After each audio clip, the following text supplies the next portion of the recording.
atheist callers in the queue, it looks like, but I think that I actually see one or two, but oh, really? Let's not get them just yet. I think I want to talk to Toni in Oklahoma. Then we will talk to Toni in Oklahoma. What number? It's 4. There we are. Hi, Toni. You're live with Eric and Rudy. What would you like to talk about today?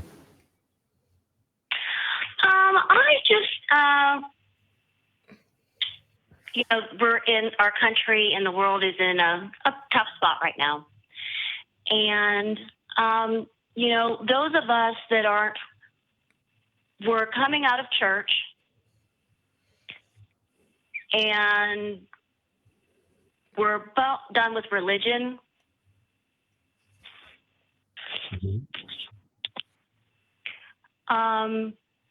But we don't quite have the support systems that we need. I've recently been hit by a tsunami of some difficult times. And, if you don't have your support systems in place, it can be a hard road. Yeah. Yeah. I absolutely agree. So what I would say is, if you're kind of you're not really sure where you're at, don't wait until you have a crisis. Start seeking out some support groups and start making friends, maybe at a meetup or an atheist conference or something like that. Because if you're used to going to church and you're used to having that support group and then all of a sudden they're not there, you don't know who to pick up the phone.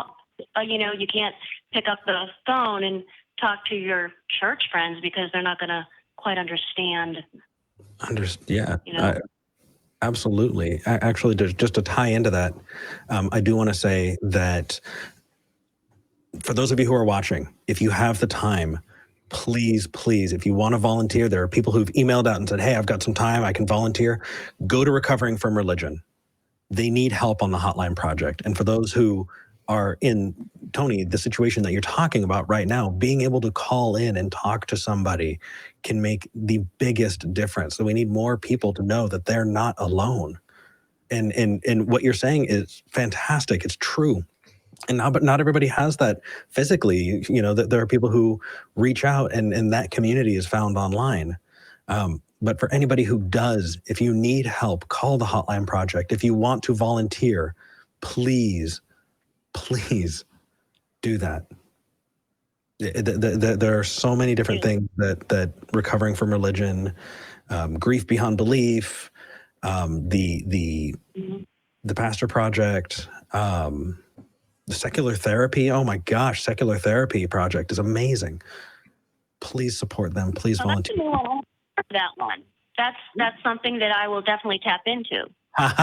Secular Therapy Project. Yes, you should. Hopefully it'll help. I actually know that the therapist that I'm with now, that I have now, was recommended by someone who found them through the Secular Therapy Project. This is so amazing. This is really neat because I had talked to my doctor. I said, I think I need to talk to somebody about some of these issues because I think some of my health issues are causing me to question my faith and so on and so forth. And she said, well, maybe you should talk to somebody, a psychiatrist or psychologist. So I'll definitely give them a call. Thank you so much, guys. Absolutely. Rudy, is there anything else that you wanted to? Yeah, as somebody who left a very insular, very community-focused religion, I completely lost that as soon as I left.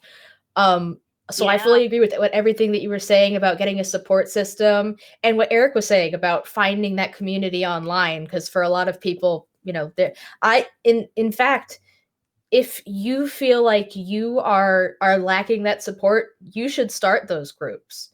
If there's not one available for the niche that you're looking for, start one.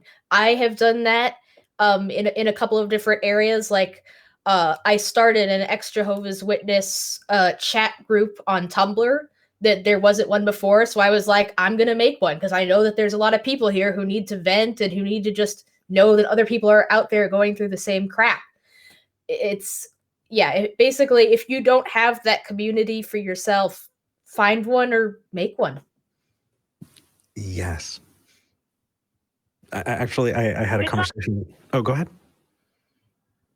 I wanted to thank you. I got to go. But thank you so much for putting out the information. I greatly appreciate it. Absolutely. Thank you for calling. Bye-bye. That was nice. I was actually in a conversation with Daryl Ray. Daryl told me that when he first started recovering from religion, he did not have a secular group near him. He lives up in Kansas, I believe. And he started this meetup, and like 5 people showed up, and it was like in an IHOP or a Denny's, one of those places. And the pervasive feeling of not having support, it was so resonant in that group that's what pushed him to start that organization. You never know where it's going to go, but getting people together and providing support for each other, hell yeah. Yeah, that's awesome. Right? I think it's neat.